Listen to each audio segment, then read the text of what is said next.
Friends, today we will discuss a new topic, that is median. Median you had done in 9th standard, but that was for ungrouped data. But now we will discuss the mode when continuous data is given. Continuous means classes are given. Now see, first of all note the formula two times. M median equal to n upon 2 observation.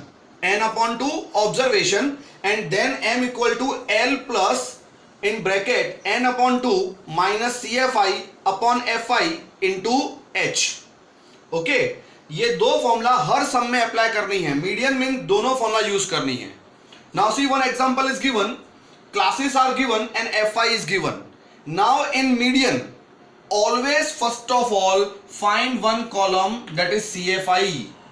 CFI मतलब cumulative frequency. Now how to find cumulative frequency? See, एक ही बार में सीख जाओ.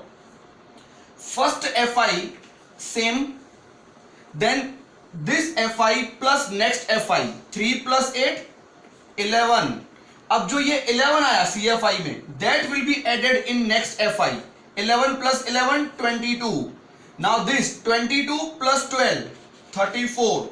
34 plus 16 that is 50, and 50 plus 10 that is 60. ऐसे जो भी CFI है उसमें नेक्स्ट FI ऐड करो तो आपकी CFI हो जाएगी, और बट नेचुरली जो लास्ट CFI होगी वही आपका FI का प्लस होगा. Now median is equals to first formula n upon 2 observation. n क्या है अपना? n मतलब ये है sigma FI is equal to n 60 upon 2, that is observe, don't forget to write word observation, that is 30 observation. 30 observation. अब क्या करना है? now listen carefully. this 30 value you have to see in CFI. ये 30 को CFI में देखना है, यही मेन चीज है. कहां देखना है? ये 30 किस क्लास में आएगा. देखो 30 जो है वो पहले ये देखो किसके बाद आएगा. जैसे 22 के बाद आएगा, तो मैंने पूछा किस में आएगा, तो आपको बोलना है 34 में आएगा. 22 के बाद आएगा किस में? 34 में. फॉर एग्जाम्पल मैं आपको बोलूं 44 किस में आएगा, तो आप बोलोगे 44 सर 50 में आएगा, बिकॉज 44 जो है वो 34 के बाद 50 में आएगा. मैं आपसे पूछूं 18 किस में आएगा, तो आप बोलोगे 11 के बाद, मतलब 22 में आएगा. जिसमें आएगा वो बोलना है, जिसके बाद आएगा वो नहीं, जिसमें आएगा. जैसे 30, तो 30 किस में आएगा? 34. हाँ, कभी कभी ऐसा होता है यहां पे आपका सपोज n 100 होता, तो 100 अपॉन 2 मतलब क्या 50, तो 50 किस में आएगा? तो 50 तो डायरेक्ट 50 में ही आएगा. अगर जो ऑब्जर्वेशन अंदर हो तो वो सेम ही होगा, लेकिन अगर जैसे 30 आया तो 30 मतलब किस में आएगा? 22 के बाद, मतलब 34 में आएगा.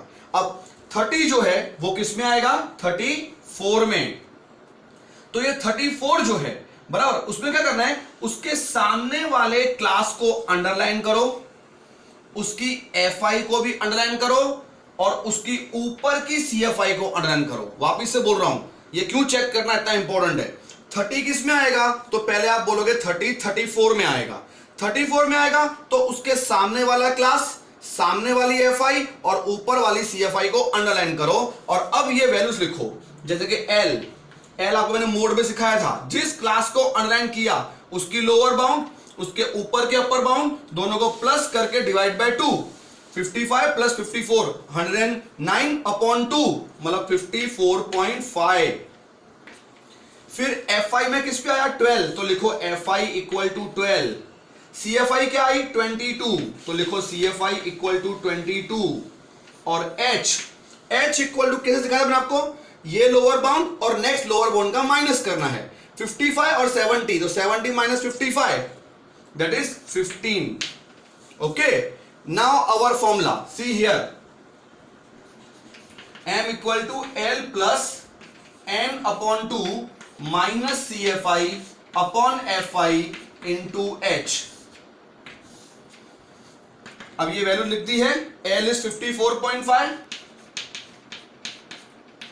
n अपॉन 2 का है तो वो हमने फाइंड कर लिया. n अपॉन 2 का आंसर था 30 minus CFI 22 upon FI 12 into H 15. अब ये 54.5 plus 30 minus 22 that is 8 upon 12 into 15. Keep in the bracket. Now rough work. First of all multiply 8 into 15. 15 8 जा 120 upon 12. Now 54.5 120 upon 12 that is 10. So answer will be 64.5. In this way we'll find the median. Once again देखो, पहले CFI find करो. First FI same और फिर plus करनी है next FI. 3 का 3 same, 3 plus 8 11, फिर इस 11 में प्लस करना है 11. 22 plus 12 34. In this way last CFI FI का प्लस होगा. Now formula M equal to N upon 2 observation. N मतलब ये सिग्मा FI 60 upon 2 means 30 observation. Now ये 30 चेक करना है CFI में कहां आएगा. तो you will say sir CFI में 30 कहां आएगा, 34 में आएगा. तो जिसमें आएगा उसके सामने वाला क्लास, सामने वाली FI और ऊपर वाली CFI को अंडरलाइन करो. And then find 4 values. L 55 plus 54 divide by 2. FI ये 12, CFI this one 22 and H means 55 and 70 का interval that is 15. Now second formula M equal to L plus N upon 2 minus CFI upon FI into H. And सब value put up करके पहले ये bracket का calculation करो और last में plus करो. इन this way always you will use 2 formula in median. So dear student, I think median is also one of the very easy topic. I hope that you have understood. Thank you very much.